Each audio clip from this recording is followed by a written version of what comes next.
So to make our cloud, we're going to need a 2-litre bottle. We're going to need a clear liquid alcohol, such as vodka.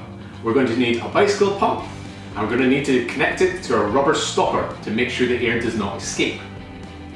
So I'm just going to start filling up our bottle full of air using our bicycle pump.